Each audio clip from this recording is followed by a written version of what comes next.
I'm a physician, pediatrician, and neonatologist, a professor of pediatrics of 2 universities in South Florida. Taught biochemistry in a medical school. I became to be a director of the most important intensive care unit in Miami. I do research. I taught medical students, residents, fellows, even physicians. Because of that, I give lectures in different continents of this planet. I belong to the most prestigious institution, which is called the Society of Pediatric Research. My name is Amed, and this is my Jesus story. I was the youngest one, all my elder sister girls. But when I became to be conscious, already my father was not there. So the paternal figure was gone, and also my mother, who was very loving, raised us. But when I was 11 years old, she died, and because of that, and also I have dyslexia, and I was very hyperactive. They expelled me this Catholic school, saying that I was mentally retarded and uncontrollable. So it was very hard to find for my sister, who took charge another institution. But I guess now, by a miracle, and ending in a seven-day Adventist boarding academy. Because the circumstances, it was a hard question coming to my mind, if really God exists. And deeper question bothered my mind, and talked to my friends, who created God? These kind of questions. But to a different level, I think is even more dangerous, and I was living that kind of life like God doesn't really exist. Because if you live like you are the master, basically you believe you are God and nobody and not somebody else. And I was living that kind of life. Start looking to oneself, and it's hard to explain, things that happen to you, how these things could happen, be orphaned, and who's taking care about you and things. And also, when somebody is listening so much about science denying God, it's so easy to deny God, basically.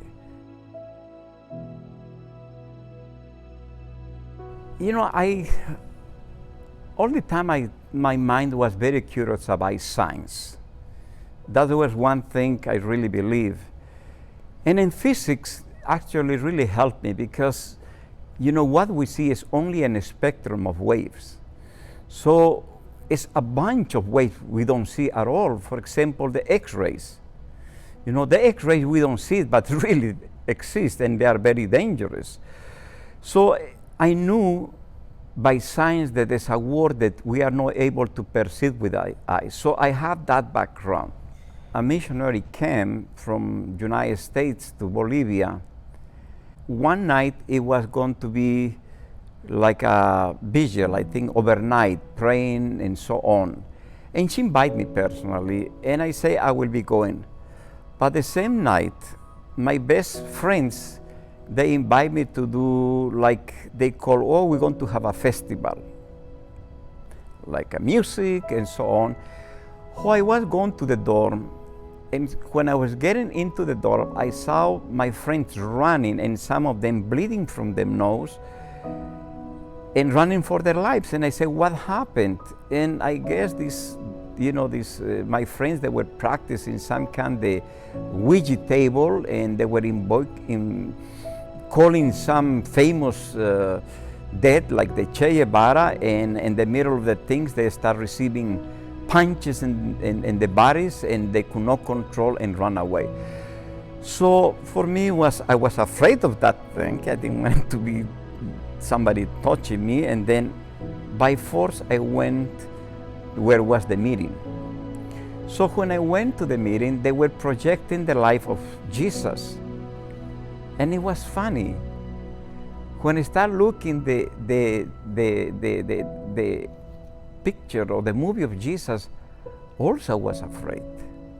So I was afraid in two words, from the dark world that my friends are describing, and also from a movie describing the life of Jesus. So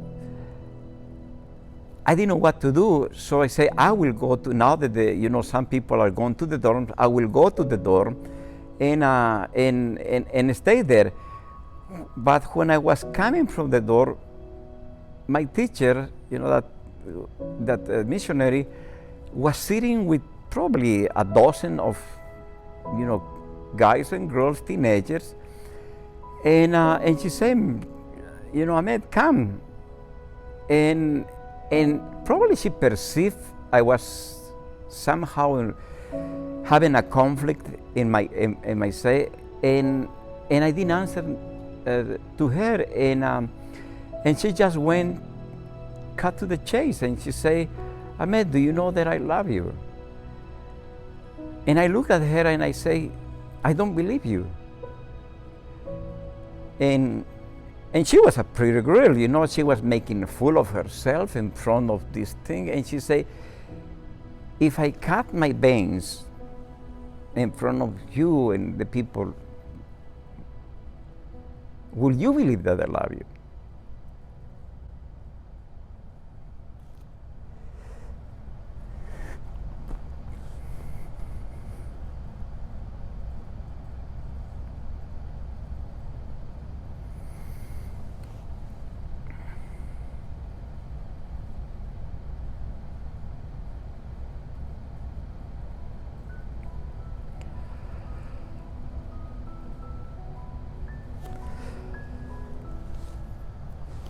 Suddenly my mind changed. I say, is this woman, she thinks, or she is saying that loves me,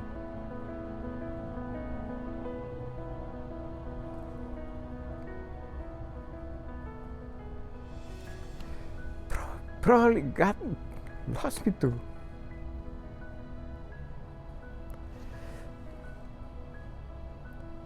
When that idea came to my mind, suddenly, in a matter of moments, the whole life came through a movie to my mind. And all the things, even the denial of him and so on. And I have this anguish in myself. I say, I really feel very bad.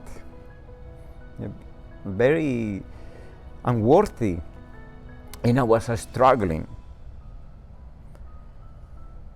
And the only thing I remember that the days it was in my mind, not even in my mouth. The only thing I say, God forgive me.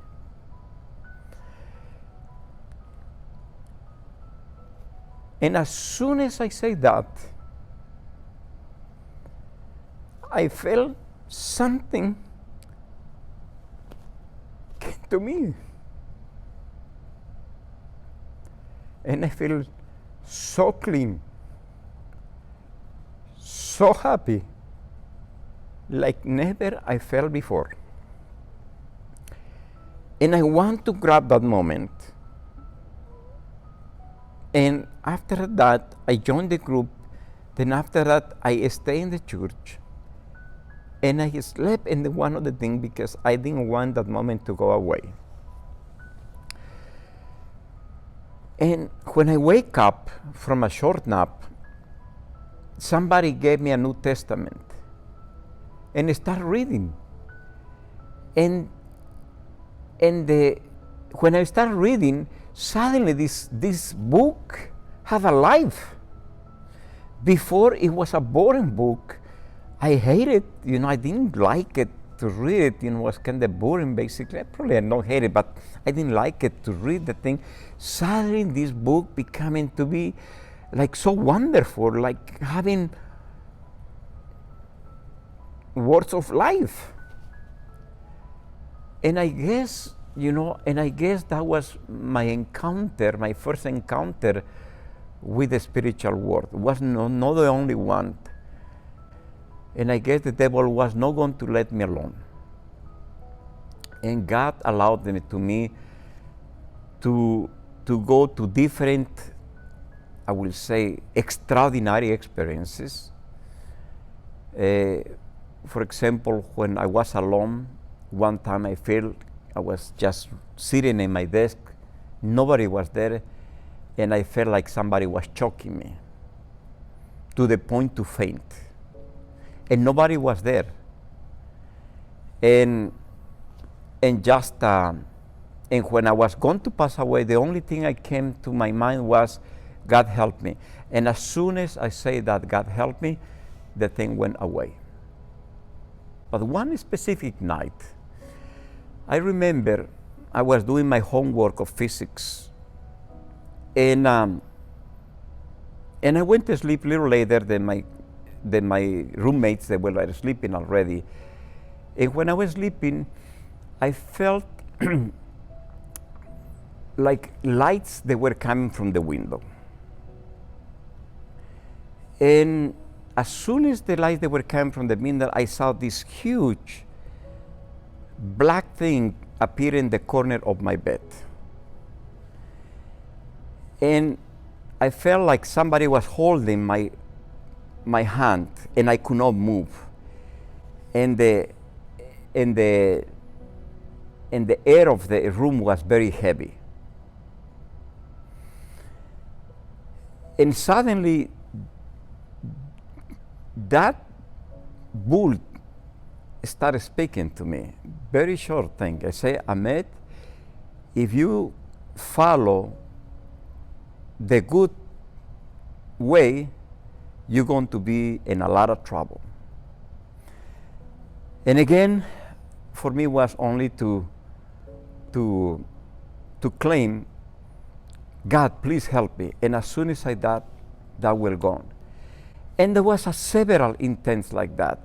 Until one night, basically I prayed to God. I said, God, if you really want me to follow you, I don't want any longer, to be wake up by these things, because this was quite often.